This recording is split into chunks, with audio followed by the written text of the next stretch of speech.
주제는 지혜입니다. 2장 12절부터 17절 한 절씩 같이 읽겠습니다.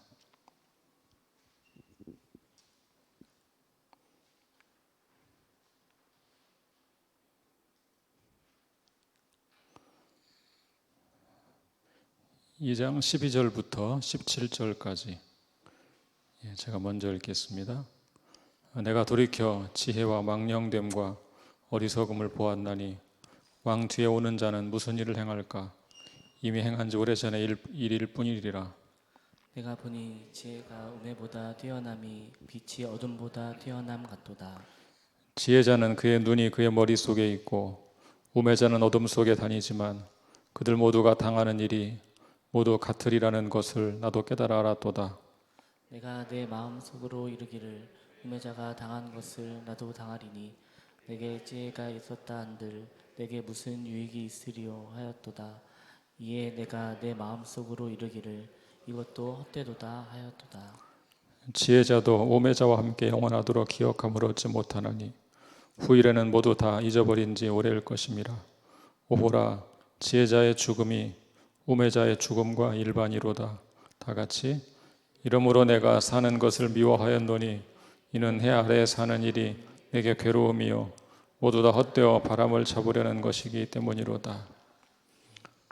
지난주 마지막 본문의 마지막 절에서 전도자는 자기가 이런 모든 업적들과 어마어마한 재물이 다 헤벨이다 그런 고백을 했습니다.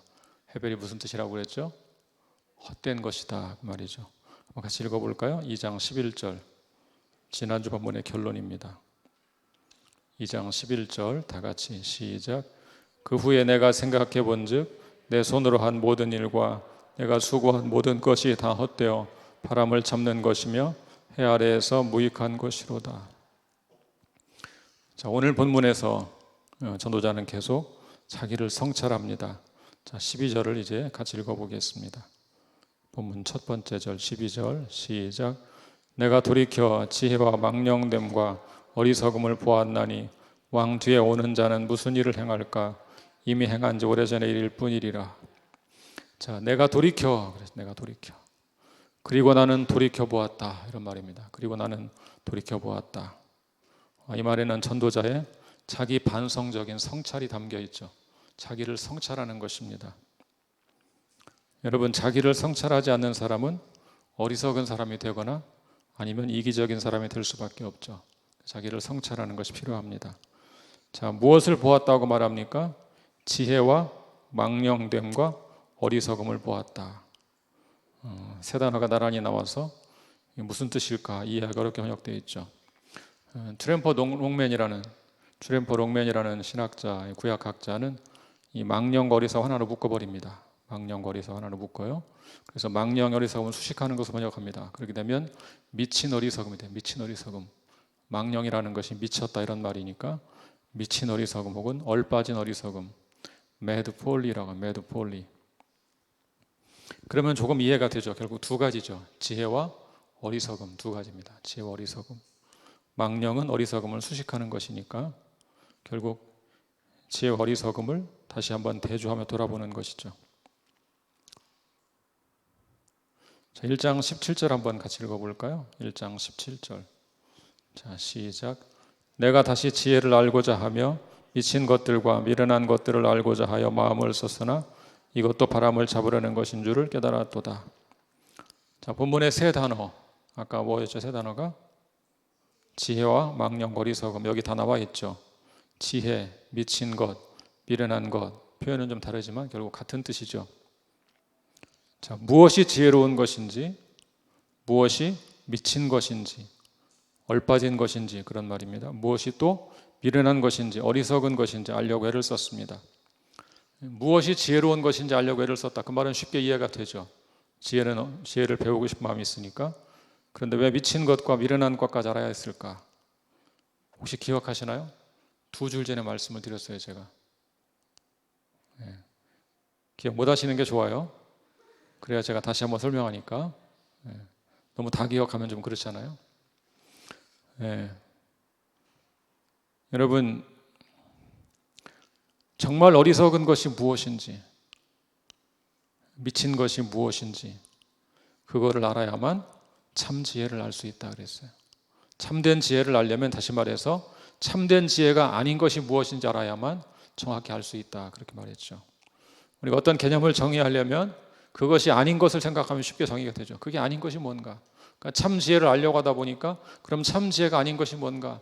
미친 것, 어리석은 것 이런 것은 참 지혜가 아니구나 안다는 것이죠. 자, 그렇게까지 지혜를 알려고 노력을 기울였는데 결국 바람을 잡는 것과 같았다. 그렇게 말하는 것이죠. 자, 그런데 전도자가 다시 한번 이 지혜와 어리석음을 다시 한번 생각해 보는 것입니다. 자, 그 다음 뭐라 하겠습니까? 왕 뒤에 오는 자는 무슨 일을 행할까? 이미 행한 오래전의 일일 뿐이리라.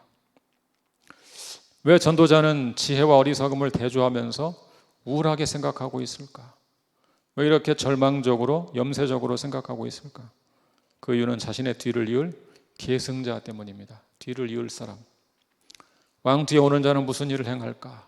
내 뒤에 오는 자, 나를 계승할 왕이 어떻게 할까? 여러분, 솔로몬은 적어도 외형적으로 엄청난 업적을 이루었죠. 이스라엘 역사상 가장 강대한 나라, 가장 넓은 영토, 가장 부강한 나라를 이루었어요. 그러나 그런 왕도 죽음을 피할 수 없죠. 영원토록 통치할 수가 없어요. 결국 죽을 때가 오는 것이죠. 게다가 솔로몬의 뒤를 이을 왕도 특별히 새로운 일을 할 것 같지 않다는 거예요. 오래전의 일을 반복할 뿐이다. 그렇게 말하죠. 1장 9절을 한번 볼까요? 1장 9절. 1장 9절 시작. 이미 있던 것이 후에 다시 있겠고 이미 한 일을 후에 다시 할지라. 해 아래에는 새 것이 없나니. 해 아래에 새 것이 없다고 선언했죠. 오늘 본문 2장 12절은 1장 9절을 반복하는 것입니다. 해 아래에 새 것이 없다. 동일한 일을 반복할 뿐이다. 한번 실제 역사를 좀 살펴볼까요? 열왕기상 12장 1절부터 14절, 좀 길지만 한번 전체를 같이 내용을 이해하기 위해서 읽어보겠습니다. 제가 먼저 읽겠습니다. 르호보암이 세겜으로 갔으니 이는 온 이스라엘이 그를 왕으로 삼고자 하여 세겜에 이르렀음이더라. 느밧의 아들 여로보암이 전에 솔로몬의 왕의 얼굴을 피하여 애굽으로 도망하여 있었더니 이제 그 소문을 듣고 여전히 애굽에 있는 중에 무리가 사람을 보내 그를 불렀더라. 여로보암과 이스라엘의 온 회중이 와서 르호보암에게 말하여 이르되 왕의 아버지가 우리의 멍에를 무겁게 하였으나 왕은 이제 왕의 아버지가 우리에게 시킨 고역과 매우 무거운 멍에를 가볍게 하소서. 그리하시면 우리가 왕을 섬기겠나이다. 르호보암이 대답하되 갔다가 3일 후에 다시 내게로 오라 하매 백성이 가니라. 르호보암 왕이 그의 아버지 솔로몬의 생전에 그 앞에 모셨던 노인들과 의논하여 이르되 너희는 어떻게 충고하여 이 백성에게 대답하게 하겠느냐. 대답하여 이르되 왕이 만일 오늘 이 백성을 섬기는 자가 되어 그들을 섬기고 좋은 말로 대답하여 이르시면 그들이 영원히 왕의 종이 되리이다 하나 왕이 노인들이 자문하는 것을 버리고 자기 앞에 모셔 있는 자기와 함께 자라난 어린 사람들과 의논하여 이르되 너희는 어떻게 자문하여 이 백성에게 대답하게 하겠느냐. 백성이 내게 말하기를 왕의 아버지가 우리에게 메운 멍에를 가볍게 하라 하였느니라. 함께 자라난 소년들이 왕께 아뢰어 이르되 이 백성들이 왕께 아뢰기를 왕의 부친이 우리의 멍에를 무겁게 하였으나 왕은 우리를 위하여 가볍게 하라 하였은즉 왕은 대답하기 내 새끼 손가락이 내 아버지의 허리보다 굵으니 내 아버지께서 너희에게 무거운 멍에를 매게 하였으나 이제 나는 너희의 멍에를 더욱 무겁게 할지라. 내 아버지는 채찍으로 너희를 징계하였으나 나는 전갈 채찍으로 너희를 징계하리라 하소서. 3일 만에 여로보암과 모든 백성이 르호보암 앞에 나아갔으니 이는 왕이 명령하여 이르기를 3일 만에 내게로 다시 오라 하였습니다. 왕이 포악한 말로 백성에게 대답할세 노인의 자문을 버리고 어린 사람의 자문을 따라 그들에게 말하여 이르되 내 아버지는 너희의 멍에를 무겁게 하였으나 나는 너희의 멍에를 더욱 무겁게 할지라. 내 아버지는 채찍으로 너희를 징계하였으나 나는 정갈 채찍으로 너희를 칭찬하리라 하니라. 읽으면서 내용이 좀 파악이 되셨죠? 솔로몬이 죽은 다음에 백성들이 르호보암을 찾아왔습니다. 그리고 요청한 것이 있죠. 선대왕이 부과했던 각종 노역을 좀 면제해달라, 줄여달라 요청을 했습니다. 처음에 원로 대신들에게 물었더니 그렇게 해주는 것이 좋겠다고 권고를 했습니다. 그런데 젊은 신하들에게 물었더니 노역을 더 무겁게 하라. 쉽게 말해 겨먹는다 거죠. 겨먹으니까 확실하게 잡아버려라. 이렇게 요구를 한 것이죠. 어리석게도 누구를 따릅니까? 르호보암이 젊은 신하들의 말을 따라서 오히려 더 강하게 통치하겠다 선포하죠. 그 결과가 무엇입니까? 나라가 둘로 나누어져 버린 것이죠. 르호보암이 누구의 말을 들어야 했습니까? 원로 대신들의 말을 들어야 마땅한 것이죠.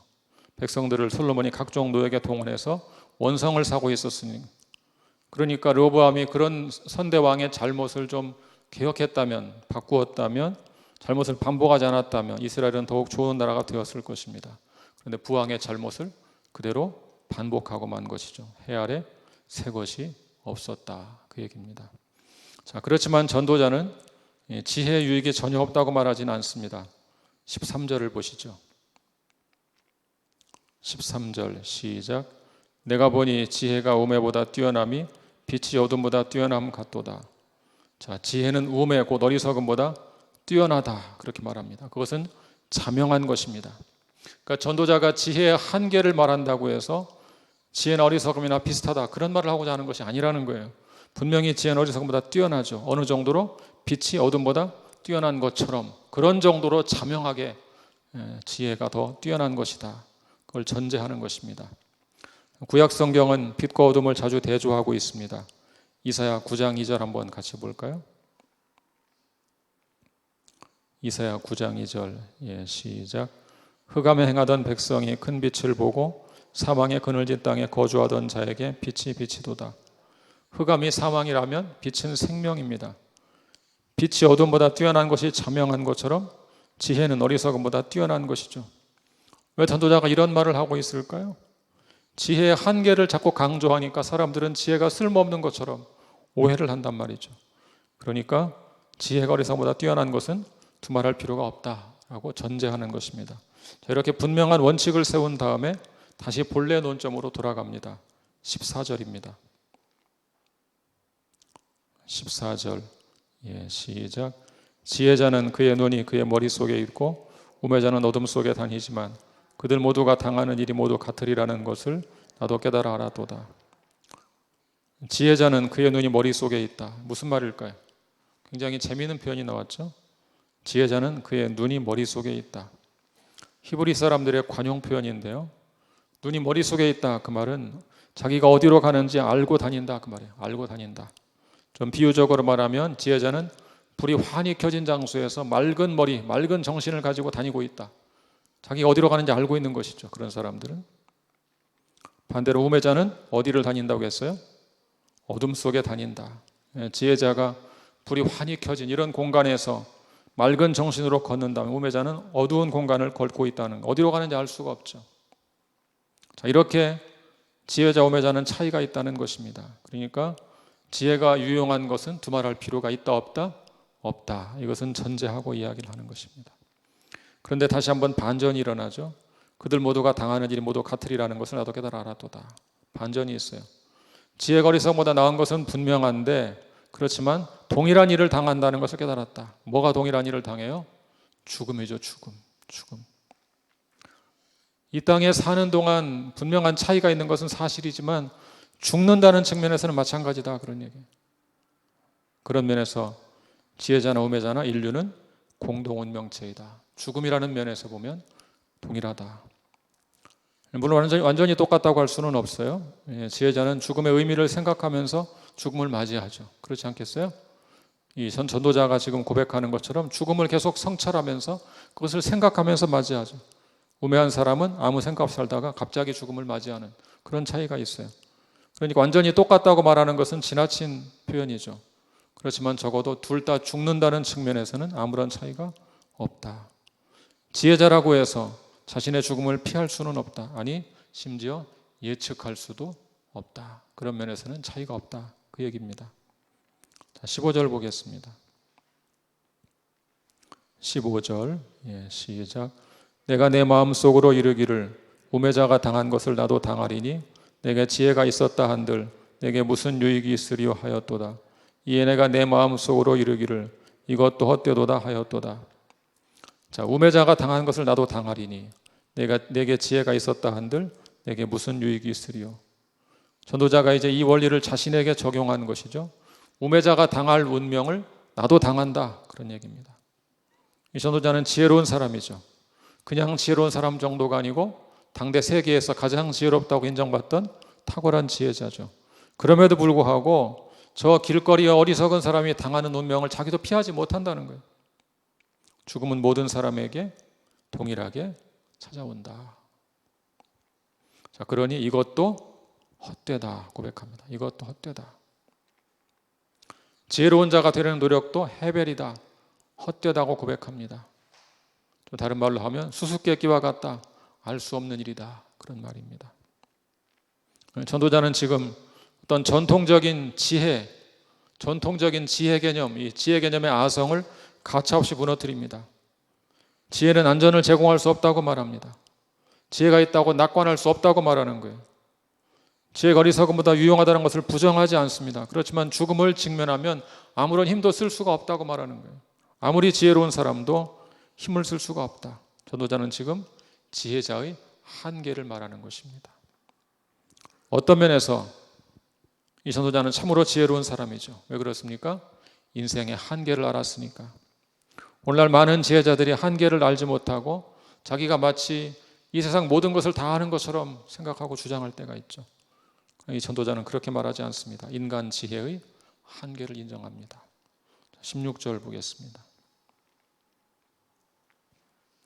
16절 시작. 지혜자도 우매자와 함께 영원하도록 기억함을 얻지 못하나니 후일에는 모두 다 잊어버린 지 오래일 것임이라. 오호라, 지혜자의 죽음이 우매자의 죽음과 일반이로다. 자, 지혜자도 우매자와 함께 영원하도록 기억함을 얻지 못한다. 후일에는 모두 다 잊어버린 지 오래될 것이다. 잊혀질 것이다, 그런 얘기. 잊혀질 것이다. 지혜자도 우매자와 함께 잊혀질 것이다. 이미 1장 11절에 언급된 적이 있죠. 1장 11절 같이 읽어볼까요? 1장 11절 시작. 이전 세대들이 기억됨이 없으니 장래 세대도 그 후 세대들과 함께 기억됨이 없으리라. 자, 이런 메시지, 이런 전도서의 메시지는 지혜 문학의 전통적 가르침과 차이가 있습니다. 잠언을 볼까요? 잠언이 가장 대표적인 지혜 문학이죠. 히브리 지혜 문학의 대표적인 잠언 10장 7절을 보겠습니다. 세 번역으로 제가 인용했는데요. 같이 읽어보겠습니다. 시작. 의인은 칭찬을 받으며 기억되지만 악인은 그 이름마저 기억에서 사라진다. 그것이 전통적인 지혜 문학의 개념이었어요. 여러분, 지혜자들의 소망이 무엇인 줄 아십니까?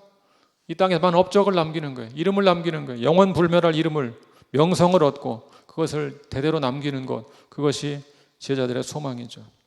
잠언은 그런 사람들에게 희망을 주었어요. 뭐라 하겠습니까? 의인은 칭찬을 받으며 기억된다. 그것이 지혜로운 사람들을, 지혜를 추구하는 사람들의 소망이었거든요. 전도서는 그런 희망을 암시하지 않습니다. 지혜자도 잊혀진다. 무엇 때문에 그런 말을 하는 것이라고 했습니까? 죽음 때문에. 죽음은 모든 것을 다 앗아간다고 생각했습니다. 오호라, 지혜자의 죽음이 우매자의 죽음과 일반이로다.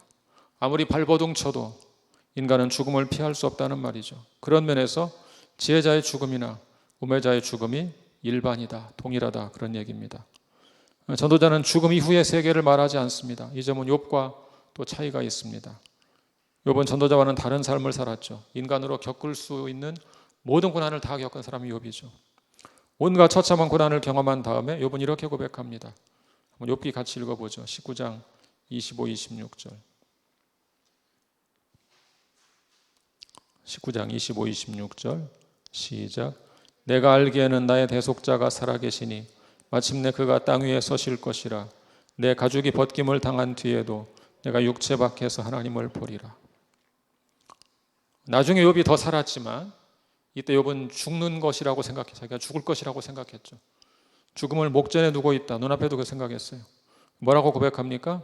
내 가죽이 벗김을 당한 뒤에도 내가 육체 밖에서 하나님을 보리라. 가죽이 벗김을 당한다, 무슨 말입니까? 죽는다는 얘기죠. 자기가 죽었을 때, 자기가 죽는다면 죽은 뒤에 육체 밖에서라도 하나님을 볼 것이다.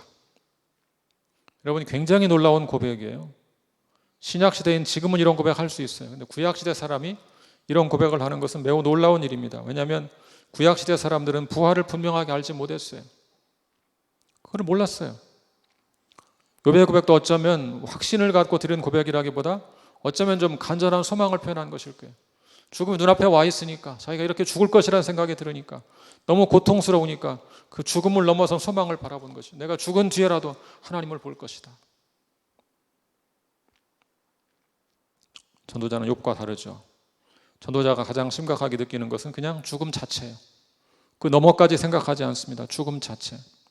그러니까 우매한 자의 죽음은 좀 이해가 되죠. 왜? 전통적인 지혜 문학에서 어리석은 자는 그렇게 심판을 받는 것이 마땅하다고 배웠으니까. 그런데 지혜로운 자도 동일하게 죽는다는 것이 너무 슬픈 일이었던 것이죠. 이해하기 어려운 일이었죠. 자, 17절.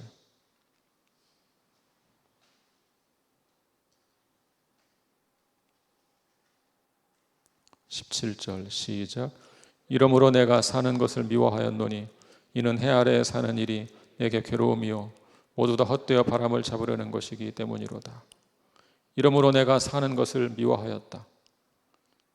전도자의 오늘 본문의 결론은 매우 충격적이죠. 사는 것을 미워했다.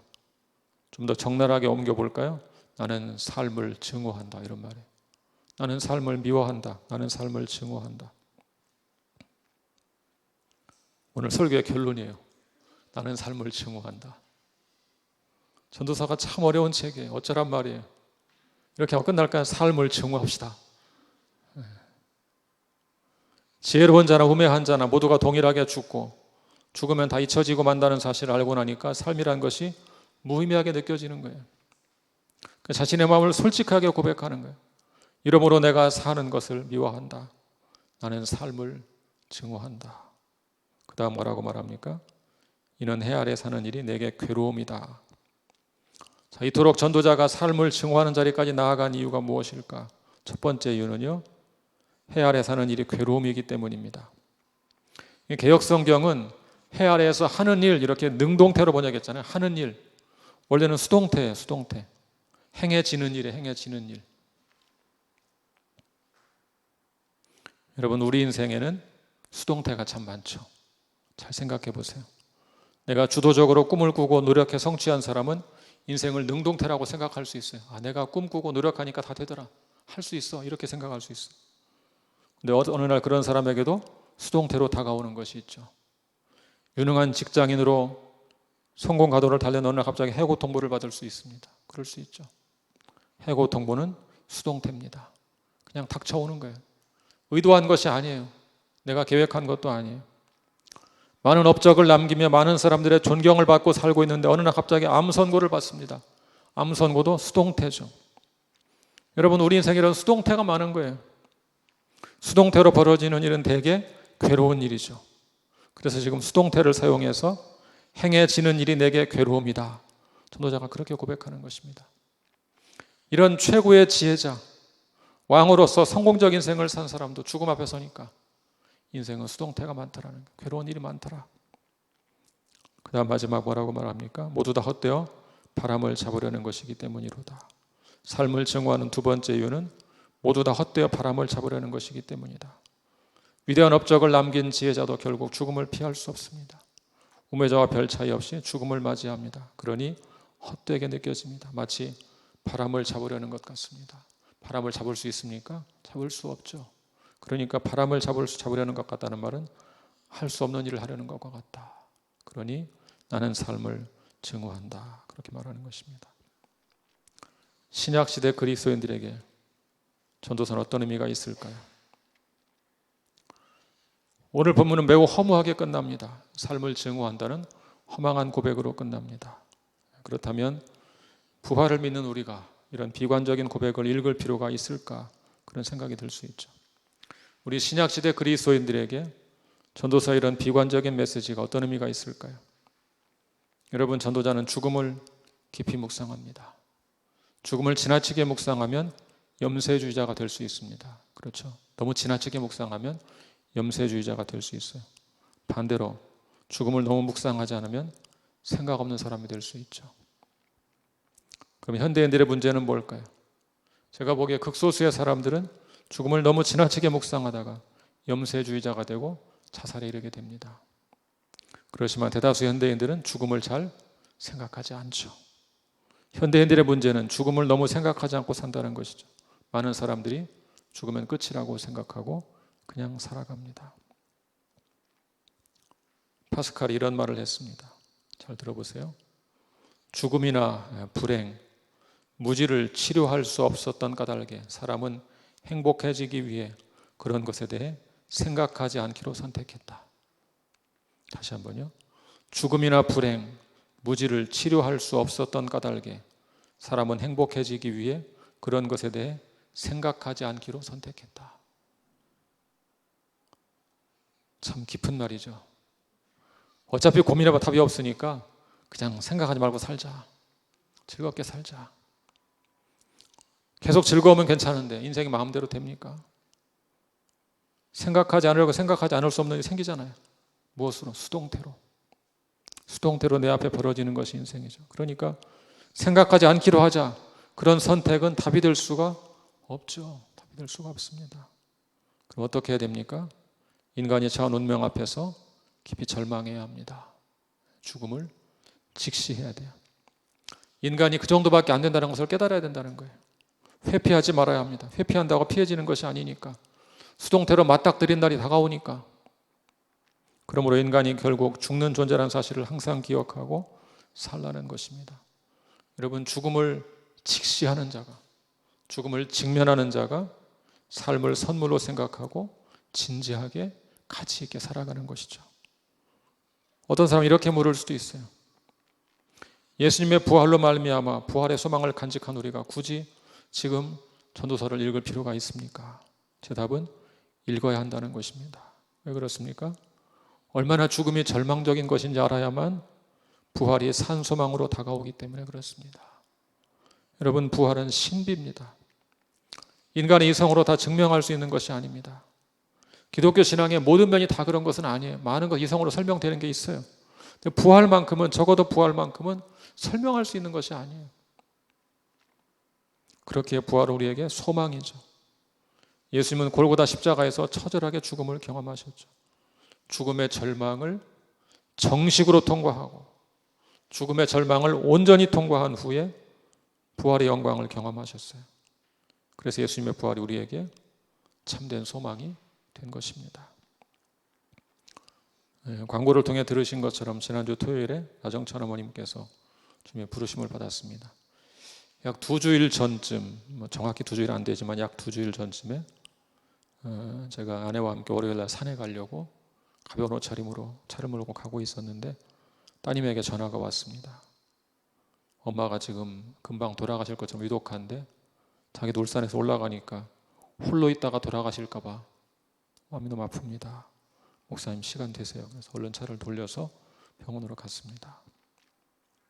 함께 예배를 드리고 일종의 임종 예배라고 생각하고 드린 것이죠. 예배를 드리고 말씀을 읽어드리고 찬송을 조용히 부르고 기도해드리고 그리고 마지막에 나오려고 이제 인사를 하는데 그때까지는 아무런 반응이 없으셨어요.